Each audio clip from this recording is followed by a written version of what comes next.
तो दोस्तों आज हम फिर से आपके लिए लेकर आए हैं देश दुनिया की सभी ताज़ा बड़ी खबरें। फटाफट एक एक कर विस्तार से आज आपको बताएंगे, तो वीडियो को अंत तक जरूर देखें। दोस्तों वीडियो बनाने में हमें काफ़ी मेहनत लगी है, तो वीडियो को दिल से लाइक कर दीजिए। दोस्तों पहली खबर में आपको बता दें कि बकरा ईद से पहले अल्लाह का भारत में हुआ जिंदा करिश्मा। कुर्बानी के बकरे पर लिखा हुआ मिला अल्लाह मोहम्मद। पूरे देश के हिंदू हैरान, पूरी दुनिया में इस बकरे की हो रही है चर्चा। इस्लाम की हुई जिंदा जीत। वहीं आपको बताएंगे दोस्तों की बिहार में अपनी ही सरकार पर बरसे बीजेपी विधायक। बुड़ैर की कार्रवाई को बताया दमनकारी, भाजपा की बड़ी मुश्किलें।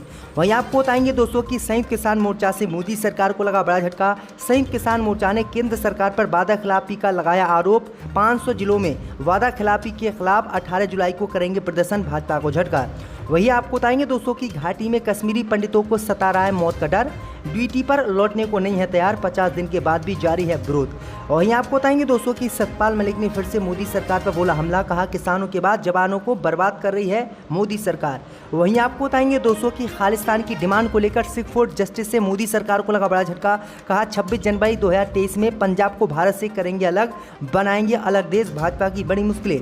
वही आपको बताएंगे दोस्तों की परौल पर बाहर आए राम रहीम के समर्थकों ने राम रहीम को बताया नकली। हाई कोर्ट में याचिका पर सुनवाई करते हुए लगाए हैं गंभीर आरोप। तो दोस्तों सभी खबरों को आपको एक एक कर बताने वाले हैं। वीडियो को लाइक कर चैनल को सब्सक्राइब कर दें और हमें कमेंट करके बताएं कि आपके जिले किस राज्य से हमारी खबरों को देख रहे हैं। इसी बीच बढ़ते दोस्तों अगली खबर की ओर। तो बकरा ईद से पहले भारत में हुआ अल्लाह का खुला करिश्मा।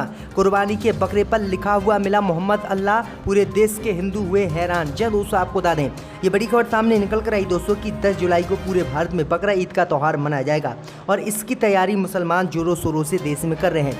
इस बीच खबर सामने निकल कर आई दोस्तों की बकरा ईद के त्यौहार से पहले ही अल्लाह का खुला करिश्मा भारत में देखने को मिला है। दरअसल आपको बता दें कि उत्तर प्रदेश के आगरा में पशु हाट बाजार में एक सुनहरा बकरा आया है। इसकी कीमत 11,786,000 रुपये बताई जा रही है।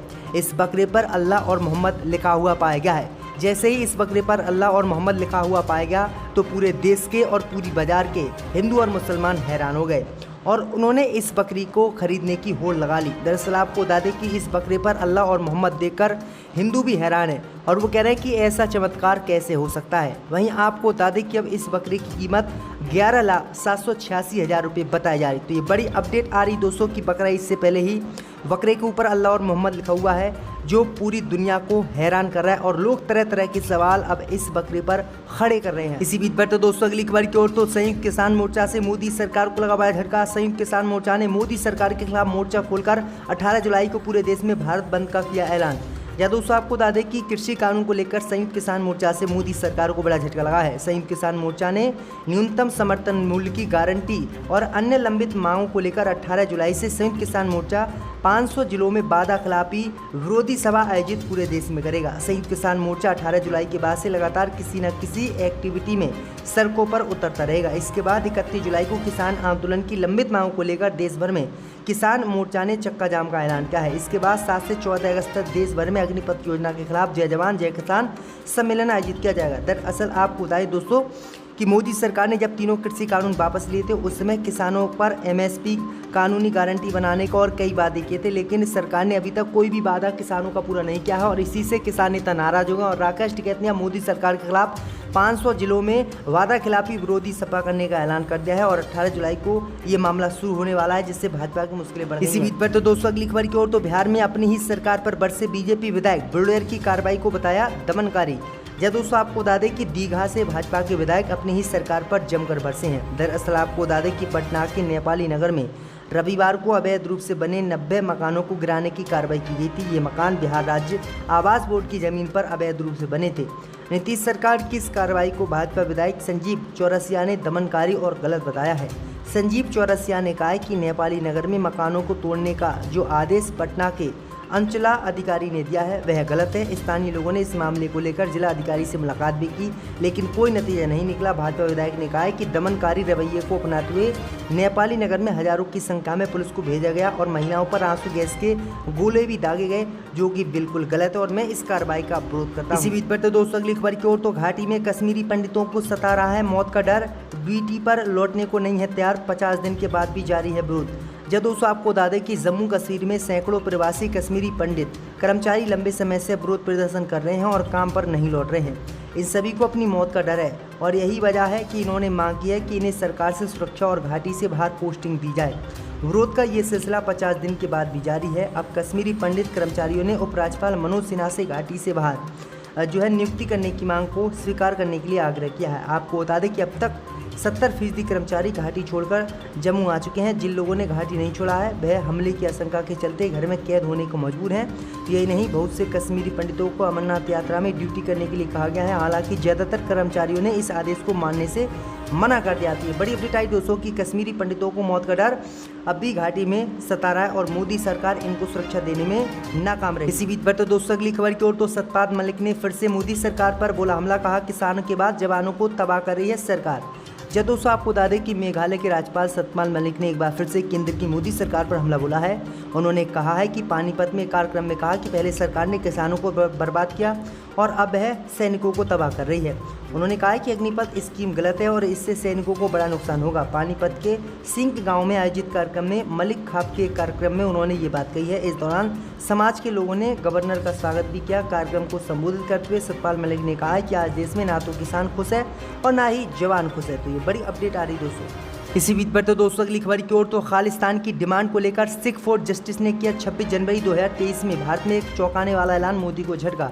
यह दोस्तों आपको बता दें कि पंजाब के सिखों के लिए खालिस्तान की मांग करते आ रहे अलगाववादी संगठन सिख फॉर जस्टिस की एक्टिविटीज़ बढ़ती देश में जारी, जिसने मोदी सरकार का जीना हराम कर रखा है।